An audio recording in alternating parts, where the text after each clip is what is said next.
Hey everybody, Hunter back again from Showtime Studios. I'm going to do my end of the year builds for 2017. Unfortunately for Showtime Studios, we only managed to get 3 builds done in 2017. But we did a few shows. We took some older builds to some shows we hadn't been to before and was real successful with those. But these builds that we done here are very simple builds, fun builds, not super in-depth, or in fact, all 3 of them are pretty much box stock. But we'll start out with the 24-hour build for January of 2017. And what I did for that was the Revell Jeep Rubicon. And I did this all box stock and did some weathering on it, and just what we could do in 24 hours is basically what we did to this. And as you can see, I did some, dry brushing and weathering. We did some semi-gloss over top of the kit chrome on the wheels, and also did the bead locks with a black wash around that. We did the black panel lines. This is painted with Testors one coat lacquer and then clear coated. Then I put the decals on, put a coat of Testors one coat lacquer clear over top of it. And then I went in and did a coat of semi-gloss clear from Tamiya. And also down where the weathering is on the body, that is flat clear from Tamiya, mixed with a little bit of, it was either wooden deck tan or buff from Tamiya. And we'll spin it around here and let you get a view of the back of it. And like I say, everything's box stock. We didn't add anything to this, didn't do anything spectacular or fancy. And we'll come around here to the front.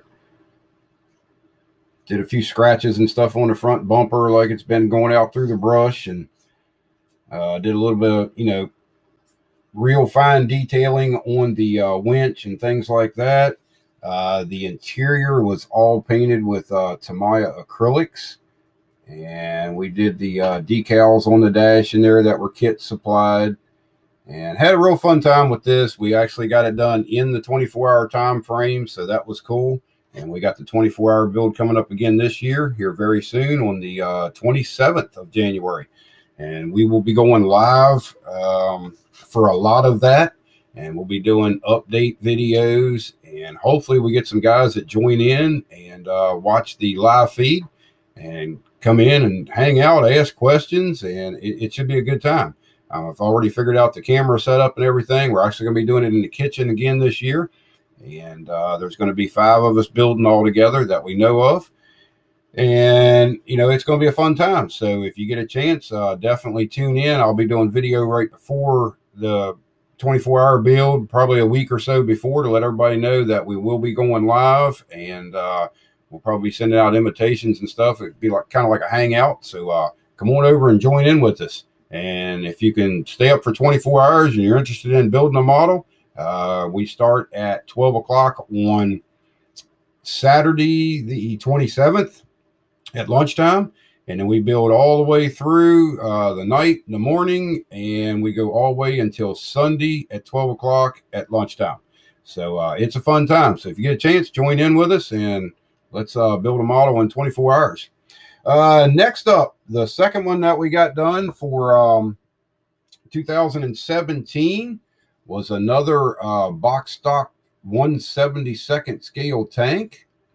And I was trying to think of exactly what this was, and I cannot think of it. I know it has reactive armor on it, and I thought it was an M1A1 with a dozer blade, but I could be wrong. That's pretty bad when I can't remember what model it was. But this was one of the little weekend builds that we done, that we recorded some video on.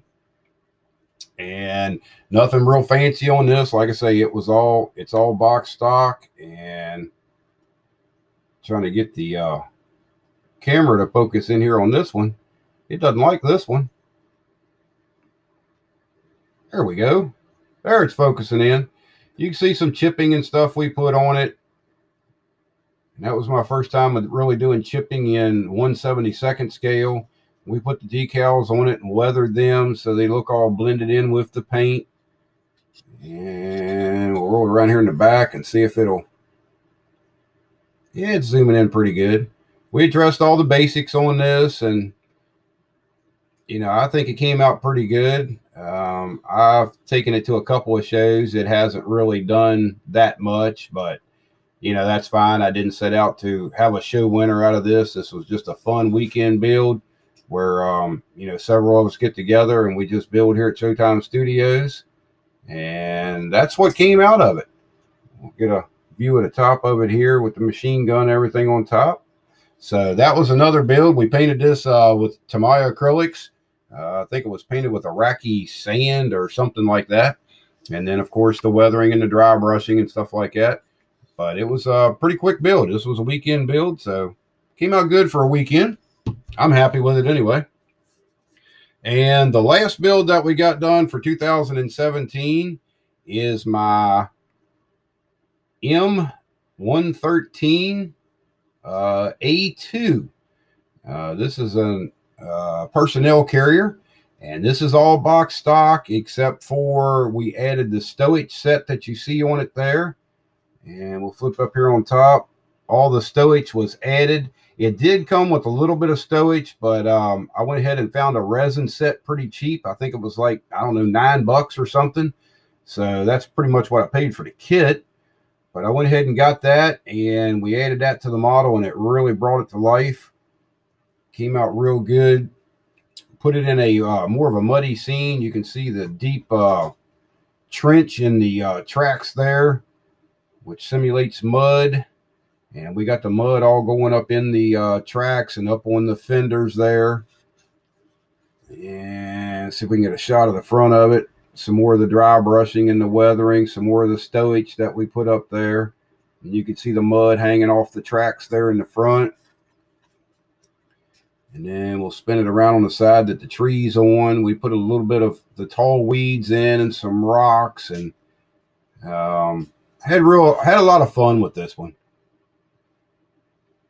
And this was another quick build, nothing special. That's how the back of it came out. Of course, you can see the mud up on the tracks there and splashed up on the back of it. And that was just some woodland scenics, trees and grass. And then, of course, the grass that you see on the base itself. And then we made a rock mound over here. And I think that was made out of plaster. I think is what I made that out of. And then we put some rocks and big rocks in there. So it came out real good. So that's what we had for 2017. Like I say, it wasn't much. We managed to turn out 3 builds, but we had a lot going on, and it was kind of an up and down year. So 2018, we're really looking forward to getting some higher quality builds done, some more, I guess you could say, competition style builds done. And then we also have the little build tutorial project that we're working on. And I have the C6R that I've got most of the body done on now. So when we get that back out, that'll be starting on the chassis and the engine and all that stuff. So hopefully we get that one done. And also have Keone Lake's Lone Star. And that's something that needs to come out here real soon, so we can get that finished up and delivered to the customer. And a couple other things in the works, or at least we have planned, so we'll see what happens. But that wraps up Showtime Studios builds for 2017. Like always, I want to thank everybody for watching and supporting Showtime Studios. And as usual, we'll talk to you later. Bye-bye.